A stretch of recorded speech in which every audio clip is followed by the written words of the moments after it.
Hello friends, welcome to Athens kitchen. ഇന്ന് നമ്മൾക്ക് ഒരു ചിക്കൻ ഫ്രൈഡ് റൈസ് ഉണ്ടാക്കാം. അതിനായിട്ട് ഞാൻ ഒരു 200 ഗ്രാം ബോൺലെസ് ചിക്കൻ എടുത്തിട്ടുണ്ട്. ചിക്കനിലേക്ക് ഒരു 1/4 ടീസ്പൂൺ മഞ്ഞളും 1/2 ടീസ്പൂൺ കുരുമുളക് പൊടിയും 1/2 ടീസ്പൂൺ ഉപ്പും ചേർത്ത് മൂടി വെച്ച് വേവിച്ചെടുക്കാം. അപ്പോൾ നന്നായി വെന്ത് കറക്റ്റ് പരുവത്തിൽ നമുക്ക് കിട്ടിയിട്ടുണ്ട്. ചിക്കനിൽ വെള്ളം ഉണ്ടെങ്കിൽ നമുക്കത് തുറന്ന് വെച്ച് വറ്റിച്ചെടുക്കണം. ഇനി നമുക്ക് ചോറ് തയ്യാറാക്കാം. അതിനുവേണ്ടി 1 കപ്പ് ബസുമതി അരി കഴുകി വൃത്തിയാക്കി 30 മിനിറ്റ് കുതിർക്കാനായിട്ട് വെച്ചിട്ടുണ്ട്.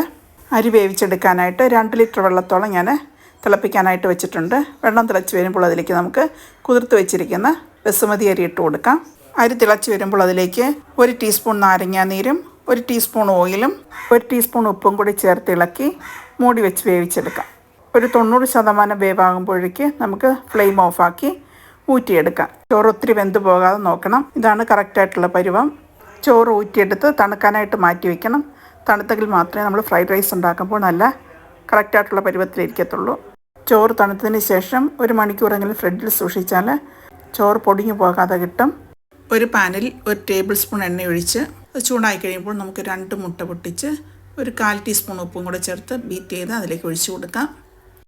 ചൂടായ എണ്ണയിലേക്ക് ഒഴിച്ചു കൊടുക്കാം. നന്നായിട്ട് നമുക്ക് ഇളക്കി കൊടുക്കാം. ഇത് നന്നായിട്ട് നമുക്ക് ചീക്ക് പൊരിച്ചെടുക്കാം. ഒത്തിരി മുരിഞ്ഞു പോകരുത്. നല്ല സോഫ്റ്റ് ആയിരിക്കുമ്പോൾ തന്നെ നമുക്കിത് കോരിയെടുക്കാം.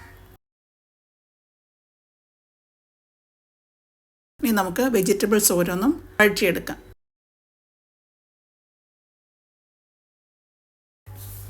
അതിനായിട്ട് 2 ടേബിൾ സ്പൂൺ എണ്ണ ഒഴിച്ചതിന് ശേഷം നമുക്കതിലേക്ക് 1 ടേബിൾ സ്പൂൺ വെളുത്തുള്ളി ചെറുതായി അരിഞ്ഞത് ചേർത്ത് കൊടുക്കാം. ചെറുതായി അരിഞ്ഞ ഒരു പച്ചമുളകും കൂടെ അതിൻ്റെ കൂടെ ചേർത്ത് കൊടുക്കാം. ഇതിലേക്ക് 1 ക്യാരറ്റ് ചോപ്പ് ചെയ്തതും 8 ബീൻസ് ചെറുതായി അരിഞ്ഞ് കൊടുത്തതും 1 മീഡിയം സൈസ് സവോള ചെറുതായി അരിഞ്ഞതും 1 ക്യാപ്സിക്കത്തിൻ്റെ പകുതി ചെറുതായി അരിഞ്ഞതും എല്ലാം കൂടി ഹൈ ഫ്ലെയിമിലിട്ട് നന്നായിട്ട് വഴറ്റി കൊടുക്കാം. 1/4 കപ്പ് സ്പ്രിംഗ് ഓണിയനും കൂടെ ചേർത്ത് കൊടുക്കാവുന്നതാണ്. എൻ്റെ കയ്യിലില്ലാത്തതുകൊണ്ട് ഞാൻ ചേർത്തിട്ടില്ല. ഇതിലേക്ക് നമുക്ക് സോസുകൾ ചേർത്ത് കൊടുക്കാം. 2 ടീസ്പൂൺ സോയാ സോസും 1 ടീസ്പൂൺ ചില്ലി സോസും 1 ടീസ്പൂൺ ടൊമാറ്റോ സോസും കൂടി ചേർത്ത് നന്നായിട്ട് ഇളക്കി കൊടുക്കാം.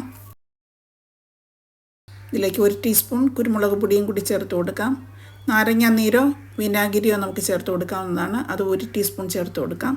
ടേസ്റ്റ് ഒന്ന് ബാലൻസ് ചെയ്യാനായിട്ട് 1/2 ടീസ്പൂൺ ഷുഗറും കൂടി ചേർത്ത് കൊടുക്കാം. റൈസും കൂടെ ചേർത്ത് ഹൈ ഫ്ലെയിമിലിട്ട് 3 മിനിറ്റ് കുക്ക് ചെയ്തെടുക്കാം. അതിനുശേഷം നമുക്ക് വേവിച്ച് വെച്ചിരിക്കുന്ന ചിക്കനും മുട്ടയും കൂടെ ചേർത്ത് കൊടുക്കാം. ആവശ്യത്തിന് ഉപ്പും കൂടെ ചേർത്ത് ഒരു 2 മിനിറ്റും കൂടെ ഹൈ ഫ്ലെയിമിലിട്ട് വഴറ്റിയെടുക്കുക.